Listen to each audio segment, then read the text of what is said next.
So my name's Jacqui Mclaughlin, and I'm from the UNC Eshelman School of Pharmacy, and I'd like for you to do something for me before I get started. I'd like you to write down 3 numbers, and then I'm going to come back to these numbers in a second. So the numbers are 147, 50, and 11. Or if you can remember those, if you have a good memory, you can just remember them. 147, 50, and 11. And now, by a show of hands, I'm just curious, how many of you are in professions or schools that require experiential education of your students? So how many of you are familiar with experiential education? Good, good.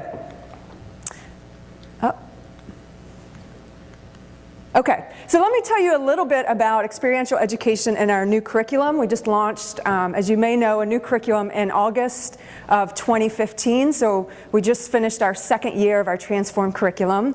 And in our traditional curriculum, we had early experiential education in the first 2 years that was fairly traditional in the sense that students kind of shadowed preceptors. They weren't very engaged in the patient care process.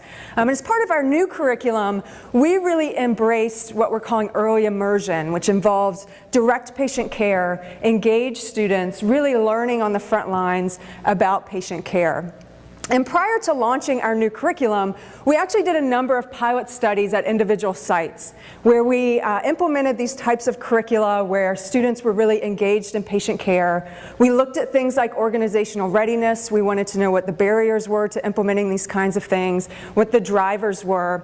And then we took a lot of the information that we learned in those pilot studies and used it to inform the immersion curriculum in our new curriculum.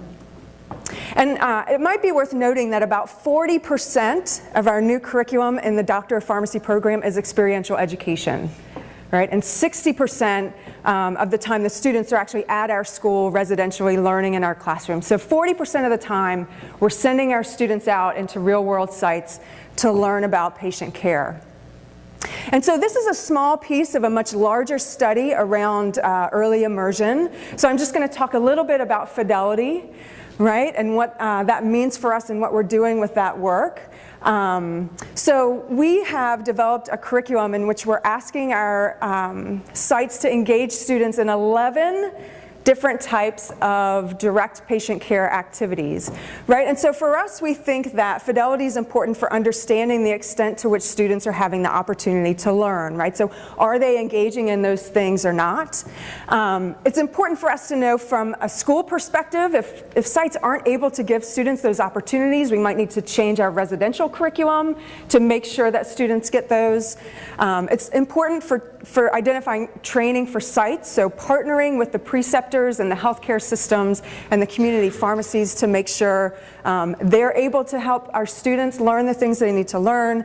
And then for dissemination, we want to know what's core to the curriculum so that we can help other schools of pharmacy do this work as well.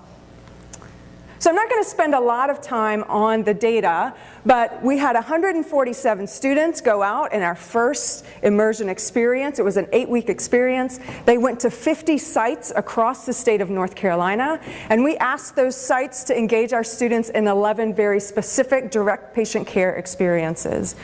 Right, so we collected data from our students, our preceptors, school leadership to better understand the extent to which those 11 patient care activities actually got implemented within those sites. And so again, I won't go into too much detail here, but for patient care activities in particular, right, we see a wide range of the types of experiences our students got in that first immersion. We also looked at things like preceptor training and site evaluations. And then we built a Fidelity score, right, based on these things to try to gauge the extent to which the sites were really implementing the program the way in which we had designed it. And so we did have 18 sites of the 50 with what we call excellent fidelity. One site that obviously needs a little more support from us or help from us in order to get the curriculum where we need it to be. So we still have a lot of work to do in this area, but Fidelity's been an important metric in this first iteration of early immersion to help us understand what's going on in those sites. But we are linking those now to student outcomes. We have a lot of work to do to refine our instruments, to validate the model further, to to really further identify those barriers and the drivers for those sites that are doing well, right? What's working? For those sites that are struggling, how can we help them and overcome some of those challenges? And then obviously sharing those findings with others interested in doing this work. So thank you.